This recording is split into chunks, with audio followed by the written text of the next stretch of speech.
कुछ भी जो पक्षी उड़ रहे थे वो भी जो है जमीन पर गिर गए, टप टप टप। चारों तरफ अशांति। अब देवता भी जो है दुखी हैं, दैत्य भी दुखी हैं, मनुष्य भी दुखी हैं, यक्ष किन्नर पन्नग सब निवेदन कर रहे हैं, परमात्मा इस संकट से मुक्ति कैसे मिलेगी। चाहा था तो अमृत, परंतु बदले में क्या निकल आया? जहर। ध्यान रखना, कहीं भी सत्कर्म करने के लिए जाओगे तो सबसे पहले जो है विकार आएगा। सबसे पहले क्या आएगा? विकार आएगा। और उस विकार को यदि तुमने हटा दिया तो सत्कर्म कर पाओगे। विकार को यदि नहीं हटा पाए तो निश्चित रूप से सत्कर्म से वंचित रह जाओगे। मंदिर का निर्माण करना है, समाज के लिए धर्मशाला का निर्माण करना है, तो सबसे पहले जो भी व्यक्ति आगे आएगा उसके ऊपर लोग आरोप लगाएंगे, कलंक लगाएंगे कि देखो हो गए खड़े चंदे का धंधा करने के लिए, इसका धंधा ही वो, ये दूसरा काम ही नहीं है। अब वो यदि सुन लेगा तो फिर वो आगे बढ़ेगा, और वो यदि उस बात को सुनकर के भयभीत हो गया तो फिर जो है ना तो वो आगे चंदा कर पाएगा और ना ही मंदिर का निर्माण कर पाएगा, ना ही समाज की धर्मशाला बना पाएगा। क्योंकि संसार की रीति है, पहले विकार आता है फिर विकास होता है।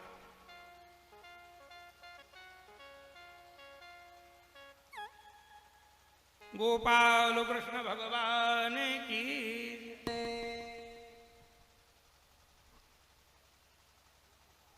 सबने निवेदन किया, भगवान शिव प्रकट हुए और भगवान शिव का चिंता करने की आवश्यकता नहीं है। ये जितना भी विनाश का साधन है ये मैं स्वयं ले लेता हूं और विकास की व्यवस्था तुमको दे देता हूं। भगवान शिव ने जो है विराट रूप धारण किया और विराट रूप धारण करके जो है जो भी जहर था उसको एकत्रित किया और उसका सार तत्व निकाल करके हाथ की हथेली में रख लिया। देवताओं से पूछा क्या करूं? राक्षसों की ओर देखा, ये जहर तो मैंने इकट्ठा कर दिया है, सार तत्व है, इसका क्या करूं? अब उंगली के पोर में से जो जहर टपक रहा था उससे ये विषैले जानवर बन गए। बढ़ते गए, अजगर है, सांप है, गोयरा, जैसे ही बढ़ते हुए दिखा और सब लोगों ने कहा महाराज जल्दी करो जल्दी करो, ये आपकी उंगली में से जो निकल रहा है जहर, इससे जहरीले जानवर बन रहे हैं, ये समाज के लिए, पूरी जो है पृथ्वी के लिए घातक हो जाएंगे, इसलिए आप जल्दी करो। शिव जी ने कहा क्या करूं? बोले आप इसको पी जाओ पी जाओ। अरे पी जाऊं? बोले हाँ हाँ पी जाओ। भगवान शिव ने कहा लोक कल्याण के लिए मैं स्वयं संकट में चला जाऊंगा, परंतु समाज को मैं जो है संकट में नहीं डाल सकता, ये मेरा जो है संकल्प है। शिव का अर्थ क्या है? शिव का अर्थ है कल्याण। कल्याण यानी भला। भगवान शिव का जो रूप है वास्तविक सत्य स्वरूप है शिव, और सत्य स्वरूप वो हो सकता है जो लोक कल्याण करता है। लोक कल्याण करने वाला जो है सत्य का रूप है, और सत्य का रूप ही सुंदर होता है। सत्य का स्वरूप कभी विकृत नहीं होता है, इसलिए शास्त्र में भी लिखा है सत्यम शिवम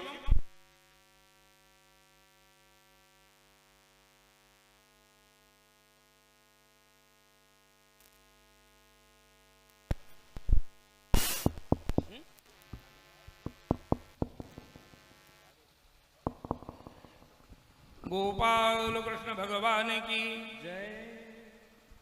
तो यहां भगवान शिव ने जो है जहर से विष से मुक्ति दिला दी। अब किसी ने भगवान शिव की ओर नहीं देखा। ध्यान रखना, जब जहर के संकट में थे उस समय शिव जी को सब स्मरण कर रहे थे, सब याद कर रहे थे। अब जहर से मुक्ति मिल गई, परंतु शिव जी की ओर किसी ने नहीं देखा। संसार की बड़ी विचित्र नीति है। कौन सी? सुर नर मुनि सब की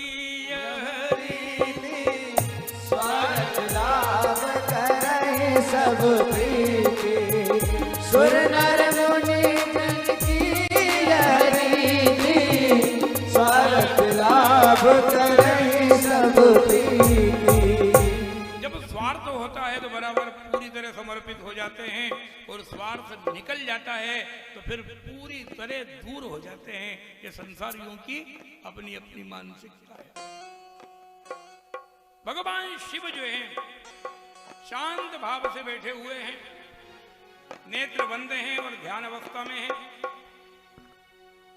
इधर मंथन फिर प्रारंभ हुआ, और अब की बार जो है प्रकट हुई कामधेनु। और जैसे ही कामधेनु प्रकट हुई और वैसे ही सबका ध्यान गया। अरे चर्चा तो अमृत की थी, परंतु यहां तो कामधेनु गाय प्रकट हो गई। अब इस गाय को कौन लेगा? देवताओं से कहा गाय को आप लो। देवताओं का सब बांधने की जगह नहीं है हमारे यहां, व्यवस्था कम है। राक्षसों से कहा तुम ले लो, उन्होंने कहा दूध कम देती है इसलिए उसको नहीं लेंगे। विचार करना कि जो वास्तविक धर्म की प्रत्यक्ष मूर्ति है, उस गाय को कोई भी स्वीकार नहीं कर रहा। ना तो देवता स्वीकार कर रहे हैं और ना ही दैत्य स्वीकार कर रहे हैं। गाय की व्यवस्था उस समय भी विकृत हो गई थी। आज यदि विकृति है तो कोई बड़ी बात नहीं है। ये तो कलयुग है, कलयुग में तो पाखंड और विकार ही विकार चलेगा। ये गाय की सेवा कौन करेगा? गाय से वैसे ही दूर रहेंगे। जबकि जिस घर में गाय की पूजन होती है उसमें प्रत्यक्ष लक्ष्मी का वास होता है। सत्कर्म करने के पहले जो है शरीर का शुद्धिकरण होता है, और शुद्धिकरण होता है पंचगव्य से। और पंचगव्य किससे बनता है? पंच यानी पांच, गव्य यानी गाय के द्वारा दिए हुए पदार्थ। सीधी भाषा, गाय के द्वारा दिए हुए 5 पदार्थों से जो है पंचगव्य बना, और उस पंचगव्य से ही शुद्धिकरण का विधान है। गोमूत्रम गोमयम क्षीरम दधि सर्पि समनविदम सर्व पाप विशुद्ध्यर्थम पंचगव्यम पुनातु माम। गाय का गोमूत्र,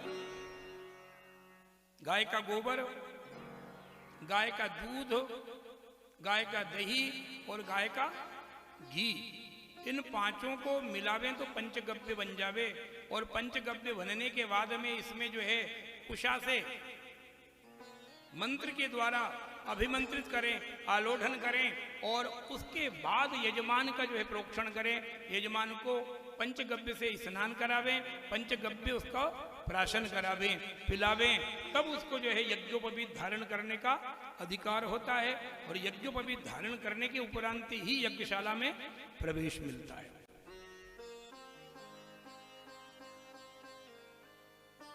परंतु इस गाय को किसी ने स्वीकार नहीं किया। एक काम करो, ये गाय को दान में दे दो।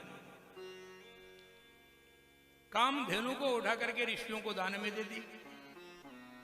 ऋषियों ने कहा बहुत अच्छा साधन है, ये गाय के जो है घी से हम जो है अग्निहोत्र करेंगे, अग्नि में हवन करेंगे। अब अग्नि का होत्र यदि होता है, अग्नि में हवन होता है गाय के घी से, तो निश्चित रूप से अंतरिक्ष में पवित्रता आती है। आज भगवान की कृपा से यज्ञ तो बहुत हो रहे हैं, परंतु गाय का घी का उपयोग कहां हो रहा है? शास्त्र कहता है कि गाय के घी से हवन होवे तो शुद्धिकरण होवे। अब जब गाय ही नहीं है तो गाय का घी कहां से आएगा? और कहीं योगी महाराज बना रहे हैं कि हम गाय का घी बना के दे रहे हैं, तो देश और विदेश सब दूर भिजवा रहे हैं और गाय उनके यहाँ सीमित है। अब परमात्मा जाने ये कहां से आ गई व्यवस्था इतनी बड़ी, और इतनी बड़ी व्यवस्था कहां से लाके उन्होंने दे दी शुद्ध घी की, गाय की। कहीं भी घी बन जावे, कहीं से भी महाराज जी के नाम का पतंजलि का स्टिकर लग जावे और बस बन गया शुद्ध घी, कोई आवश्यकता ही नहीं लगेगी। प्रत्येक जगह धर्म को साधन बना करके धंधे करने की व्यवस्था बन गई है। ये कोई बड़ा आरोप नहीं है, ये गाय की व्यवस्था तो उस समय भी प्रभावित थी। संतों ने, ऋषियों ने गाय का जो है सेवन किया, गाय की साधना की और दिव्य शक्ति भी प्राप्त की, क्योंकि गाय की सेवा जो करेगा उसको दिव्य शक्ति मिलेगी।